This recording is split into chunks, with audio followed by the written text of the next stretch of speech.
First, let's start with this case. I have a pair of slides that I keep near the door for quick trips outside or just to wear around the house. They're relatively inexpensive, but I still want to keep them in good condition for as long as I can. Over the summer, I noticed that my husband started wearing them occasionally. And once, he even wore them into the pool. Normally, I don't mind sharing things, but since his feet are noticeably larger than mine, the slides have now stretched out, and my toes hang slightly over the edge. On top of that, it took 3 days for the slides to dry out after being soaked in the pool. After the pool incident, I politely asked him not to wear them anymore. Despite that, he has worn them at least twice since then. Tonight, he put them on again to quickly run outside to the car in the snow. This time, I directly told him not to wear them. He was on the phone and responded by saying that I was being demanding and impolite. Instead of using the slides, he chose to go outside barefoot. I decided to wait until he was off the phone before addressing the issue again. When I brought it up, he laughed it off and didn't seem to take me seriously. However, he did say he would try to work on it. I wasn't satisfied with that vague response, so I asked for a clear commitment that he wouldn't wear my slides again.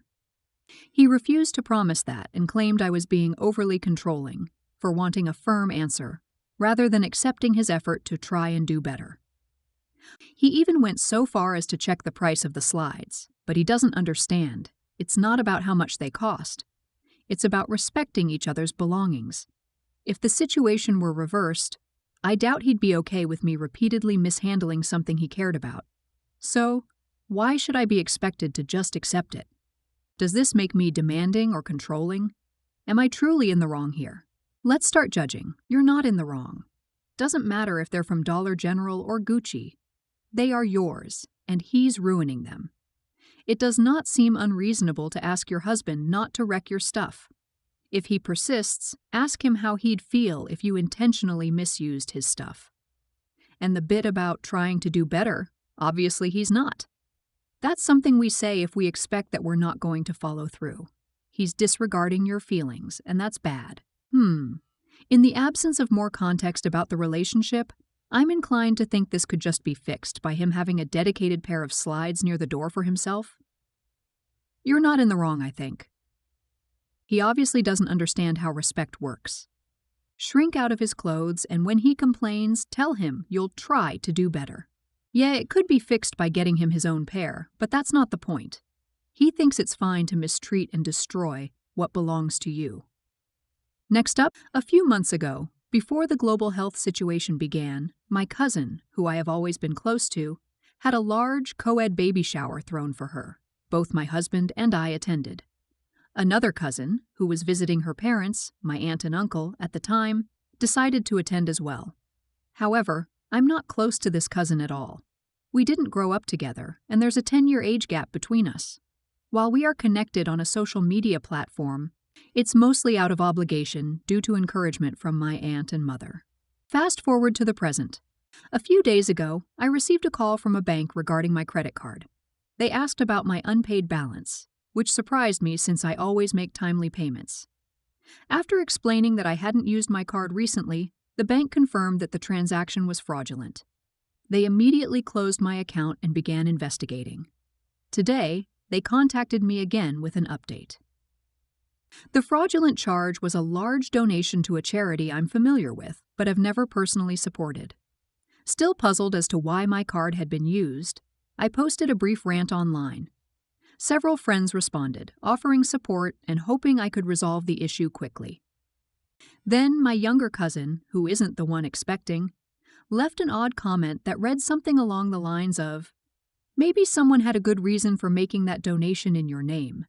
Maybe it was meant to teach you something." The comment struck me as strange, so I messaged her privately to ask what she meant. At first, she was evasive, but after some persistence, she finally admitted the truth. She was the one who used my credit card to make the donation. Her reason? About a year ago, I started attending church. I didn't grow up in a religious environment, and my newfound beliefs are something I keep personal. I don't push my views on anyone or expect others to follow the same path. It's simply something I enjoy because it helps me feel more centered and peaceful.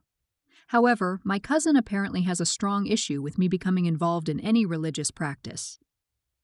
Because of her resentment, she secretly took photos of my credit card during the baby shower and used my information to make a $1,000 donation to a local organization that she knew I wouldn't support due to its vocal stance on issues I care deeply about. Now, my husband believes I should press charges and have her held legally accountable. My mother, on the other hand, feels that taking such action might be too extreme, especially since my cousin is only 19 years old. So, would I be wrong if I pressed charges against her and potentially altered the course of her future? The bank has decided to move forward with legal action. As of now, she is being held responsible by the bank, which means she has already faced some serious consequences. She was arrested, charged, and then released with an ankle monitor, as the case involves a nonviolent offense, and there is overcrowding at the local facility. She's currently allowed to go to her part-time job, the grocery store, and home while awaiting trial. The bank is also planning to sue her. Meanwhile, a detective assigned to the case is investigating whether she has committed similar offenses against others. At this point, the situation is progressing slowly, and I'm unsure when the trial will take place. It could be quite some time before we see any resolution. As for me, I remain uncertain about whether I should take any additional personal legal action. Let's start judging. You're not in the wrong. That's not a spiteful prank because she doesn't agree with your religion. That is seriously illegal, and she needs to know that. I would definitely turn her in. That could have messed up your credit and your life. If there is any chance that she copied any other cards or information, you should probably cancel them all and get new ones for yourself. You're not in the wrong, and personally, I would press charges. But if you do press charges, think about all the family drama you'll go through. Some of your relationships will probably be severed, possibly forever, even though you are absolutely the victim. Even people that know you're the victim may want you to try to make amends or not press charges to ease tensions. If you feel you can handle the fallout, then press charges. If you feel like you don't want to go through that, then don't press charges. Choose what's right for you. You're going to need to file a police report to get anywhere near pressing charges arresting your cousin. You don't get to go into a police station and say, I want to press charges against this person. The system, at least in the U.S., doesn't work like that. The state ultimately is the one who decides to press charges. So, you're not in the wrong. But realize this is going to be quite a lot of legwork and money on your end to bring this to a criminal court. Not a lawyer, so if there are any reading this, correct me if I'm wrong. Next up, I'll try to keep this brief, and thank you in advance for taking the time to read. Recently, I, female, 43, sold a business I had been dedicated to for most of my adult life. I've been dating someone, and he asked if I would meet a friend of his who is interested in starting a business and wanted my insights. Additionally, this friend seemed interested in potentially proposing a partnership. Like my previous business, his idea would primarily involve operations in Mexico. Apparently, he has established a brand in the United States and now wants to pivot into selling mezcal, an alcoholic beverage produced in various parts of Mexico, though it is primarily crafted in the state of Oaxaca, which is largely indigenous and economically disadvantaged. Without delving too deeply into specifics about sourcing, fair trade, or import regulations, his basic business model was to hire intermediaries to take him to remote areas of Mexican states like Oaxaca and Guerrero.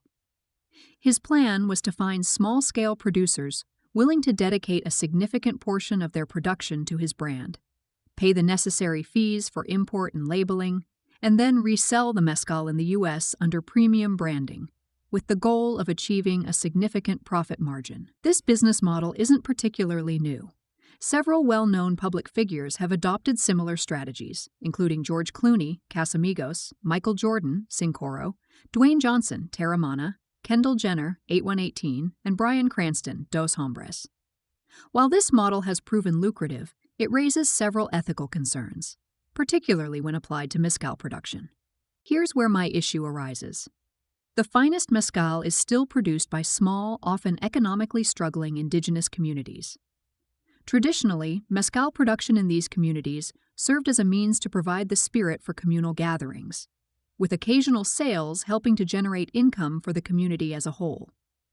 However, with the recent surge in mezcal's popularity, many opportunists, primarily from the U.S. and increasingly backed by large corporations, have flocked to these regions, aiming to acquire large quantities of mezcal at low prices and sell it in foreign markets at a steep markup.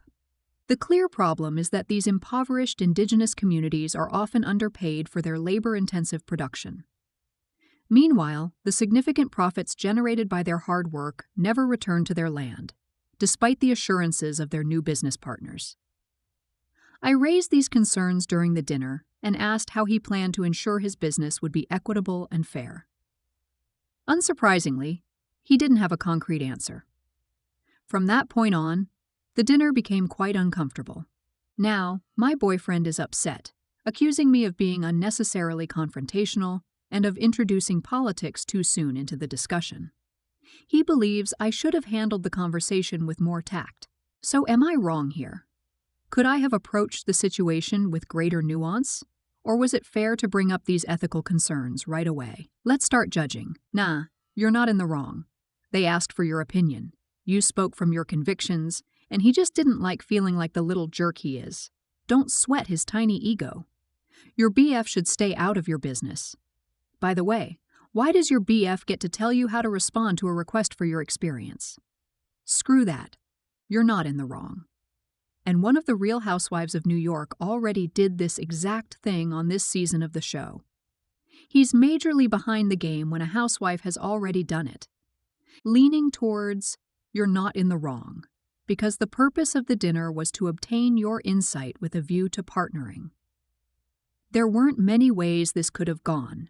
He tells you what the idea is, you tell him you're not interested, and his obvious question is, why not?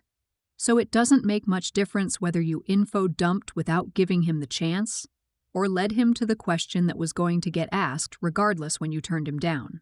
Maybe you were tactless tonally. Could that be what your BF was annoyed about? You spent more time telling us the details of mezcal production than you did relaying the verbatim details of the conversation, so I don't know. Either way, I think being tactless and rude would be less of a crime than exploiting people from less privileged communities. So that doesn't matter much in the long run. The only question is whether your relationship can survive this. Next up, for as long as I can remember, my relationship with my mother has been strained. She was never what I would call a good parent. A key part of this story is that during a difficult period in her life, after caring for my ailing grandmother, my mother turned to dating apps in a desperate attempt to find an escape.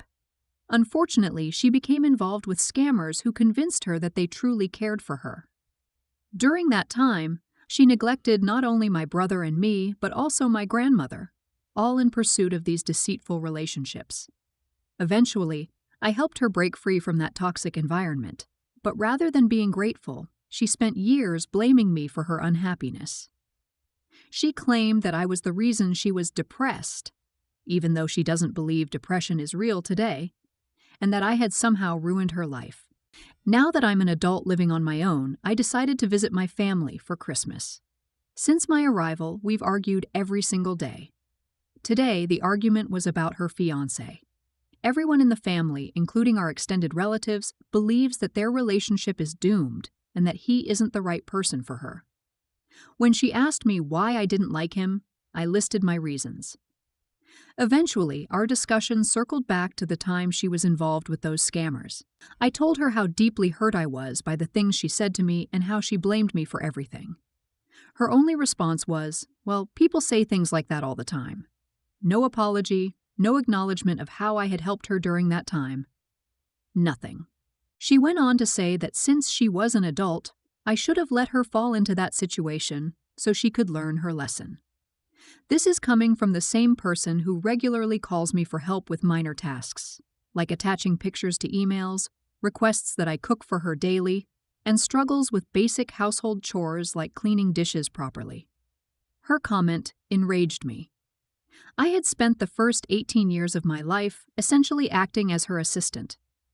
And now she was telling me that she never valued anything I did for her, and that I should leave her to figure things out on her own. In that moment, I told her that if she wanted to be treated like an adult, I would respect that, and I wouldn't offer my help anymore. Then I walked away, furious. Later, she approached me, upset that I was still holding a grudge, and asked me to prepare dinner for the family. I refused. So, am I in the wrong for stepping back and letting her be the independent adult she claims she wants to be? Let's start judging. You're not in the wrong. Let your mother fail on her own from here on out. She will probably still try to blame you, because it sounds like she won't take accountability for herself. But you can say you are not involved with anything she is doing. Put yourself first and don't hesitate to go low or no contact with her for your mental health and peace of mind. Good luck, OP. You're not in the wrong. She strongly requested, and you're complying. It's nice when honoring her wishes simplifies your life, doesn't it? You're not in the wrong. You were the child and she was the adult. Yet she somehow convinced you to reverse roles and support her. That's extremely damaging to you, the child, and I'm so sorry. Let her go. She has a fiancé. Let them take over saving and propping her up. Focus on yourself. Go live your life, put your energy into pursuing your own goals, and put distance between you. Do what you need to do to be healthy and take care of yourself, especially if that means not answering the phone when she calls, responding to texts or emails, or helping when she asks. Someone who wants your help but also to blame you for it is beyond toxic, and you need to be free.